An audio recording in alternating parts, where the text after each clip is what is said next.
Robiah al-Adawiyah. Robiah binti Ismail al-Adawiyah, berasal dari keluarga miskin. Dari kecil ia tinggal di Basrah. Di kota ini namanya sangat harum sebagai seorang manusia suci dan seorang pengkhotbah. Dia sangat dihormati oleh orang-orang soleh semasanya. Mengenai kematiannya ada berbagai pendapat, tahun 135 Hijriah atau 752 Masehi, atau tahun 185 Hijriah atau 801 Masehi. Robiah al-Adawiyah yang seumur hidupnya tidak pernah menikah, dianggap mempunyai saham yang besar dalam memperkenalkan cinta Allah ke dalam mistisisme Islam. Orang-orang mengatakan bahwa ia dikuburkan di dekat kota Yerusalem. Robiah lahir dan masa kanak-kanaknya. Jika seseorang bertanya, mengapa engkau mensejajarkan Robiah dengan kaum lelaki, maka jawabanku adalah bahwa Nabi sendiri pernah berkata, sesungguhnya Allah tidak memandang rupa kamu, dan yang menjadi masalah bukanlah bentuk, tetapi niat seperti yang dikatakan Nabi, manusia-manusia akan dimuliakan sesuai dengan niat di dalam hati mereka.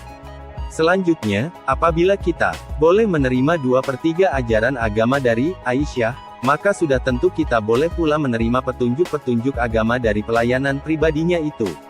Apabila seorang perempuan berubah menjadi seorang lelaki pada jalan Allah, maka ia adalah sejajar dengan kaum lelaki dan kita tidak dapat menyebutnya sebagai seorang perempuan lagi. Pada malam Robiah dilahirkan ke atas dunia, tidak ada sesuatu barang berharga yang dapat ditemukan di dalam rumah orang tuanya. Karena ayahnya adalah seorang yang sangat miskin. Si ayah bahkan tidak mempunyai minyak barang setetes pun untuk pemoles pusar puterinya itu. Mereka tidak mempunyai lampu dan tidak mempunyai kain untuk menyelimuti Robiah. Si ayah telah memperoleh 3 orang puteri dan Robiah adalah puterinya yang keempat. Itulah sebabnya mengapa ia dinamakan Robiah. Pergilah kepada tetangga kita si Anu dan mintalah sedikit minyak sehingga aku dapat menyalakan lampu, istrinya berkata kepadanya. Tetapi si suami telah bersumpah bahwa ia tidak akan meminta sesuatu jua pun dari manusia lain. Maka pergilah ia, pura-pura menyentuhkan tangannya ke pintu rumah tetangga tersebut lalu kembali lagi ke rumahnya.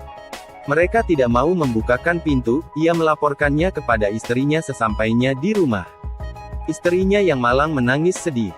Dalam keadaan yang serba memprihatinkan itu si suami hanya dapat menekurkan kepala ke atas lutut dan terlena. Di dalam tidurnya ia bermimpi melihat Nabi. Nabi membujuknya, janganlah engkau bersedih, karena bayi perempuan yang baru dilahirkan itu adalah ratu kaum wanita dan akan menjadi penengah bagi 70.000 orang di antara kaumku. Kemudian Nabi meneruskan, besok, pergilah engkau menghadap Isa Az-Zadan, gubernur Basrah. Di atas sehelai kertas, tuliskan kata-kata berikut ini, setiap malam engkau mengirimkan solawat 100 kali kepadaku, dan setiap malam Jumat 400 kali. Kemarin adalah malam Jumat tetapi engkau lupa melakukannya.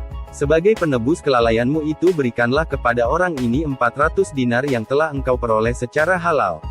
Ketika terjaga dari tidurnya, ayah Robiah mengucurkan air mata, ia pun bangkit dan menulis seperti yang telah dipesankan Nabi kepadanya dan mengirimkannya kepada gubernur melalui pengurus rumah tangga istana. Berikanlah 2.000 dinar kepada orang-orang miskin, gubernur memberikan perintah setelah membaca surat tersebut, sebagai tanda syukur karena Nabi masih ingat kepadaku. Kemudian berikan 400 dinar kepada si syaikh dan katakan kepadanya, aku harap engkau datang kepadaku sehingga aku dapat melihat wajahmu.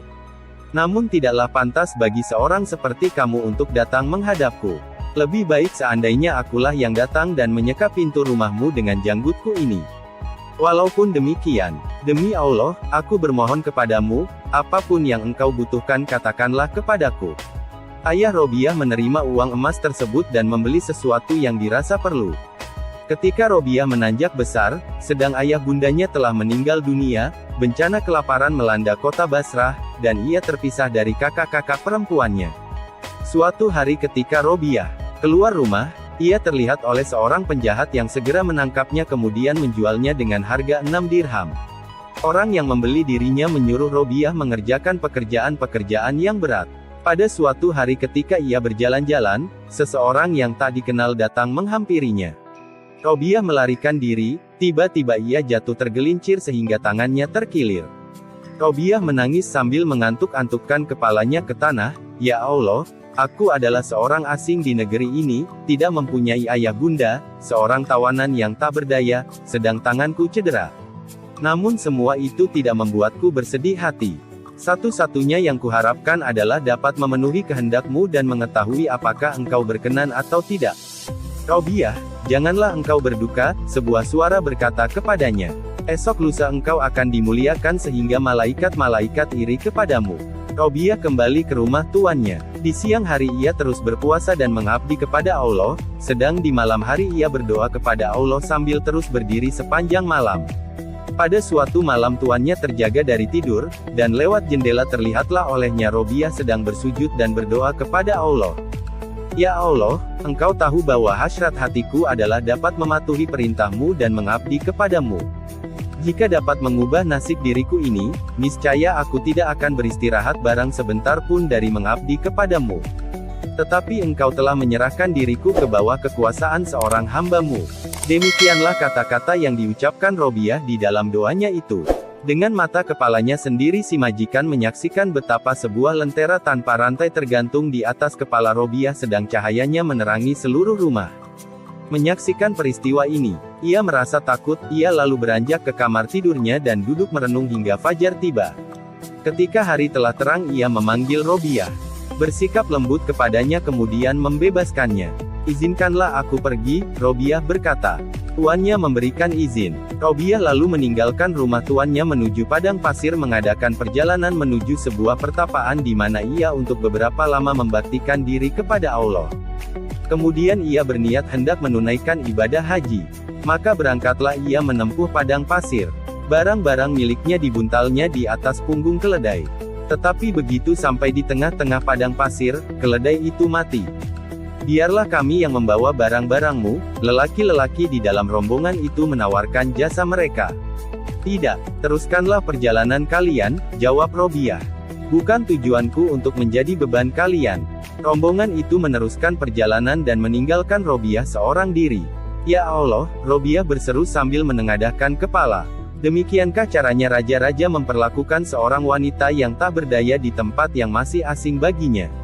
Engkau telah memanggilku ke rumahmu, tetapi di tengah perjalanan engkau membunuh keledaiku dan meninggalkanku sebatang kara di tengah-tengah padang pasir ini. Belum lagi Robiah selesai dengan kata-katanya ini, tanpa diduga-duga keledai itu bergerak berdiri. Robiah meletakkan barang-barangnya ke atas punggung binatang itu dan melanjutkan perjalanannya. Tokoh yang meriwayatkan kisah ini mengatakan bahwa tidak berapa lama setelah peristiwa itu, ia melihat keledai kecil tersebut sedang dijual orang di pasar. Beberapa hari lamanya Robiah meneruskan perjalanannya menempuh padang pasir. Sebelum ia berhenti, ia berseru kepada Allah. Ya Allah, aku sudah letih. Ke arah manakah yang harus kutuju? Aku ini hanyalah segumpal tanah sedang rumahmu terbuat dari batu. Ya Allah, aku bermohon kepadamu, tunjukkanlah dirimu. Allah berkata ke dalam hati sanubari Robiah, Robiah, engkau sedang berada di atas sumber kehidupan 18.000 dunia. Tidakkah engkau ingat betapa Musa telah bermohon untuk melihat wajahku dan gunung-gunung terpecah-pecah menjadi 40 keping? Karena itu merasa cukuplah engkau dengan namaku saja. Gimana tanggapan Anda tentang kisah ini? Oh ya, jangan lupa subscribe dan ketuk loncengnya. Agar bisa mengikuti kisah-kisah update terbaru, mudah-mudahan bisa menghidupkan hati yang mati dan menumbuh suburkan semangat untuk ibadah, amin ya Allah.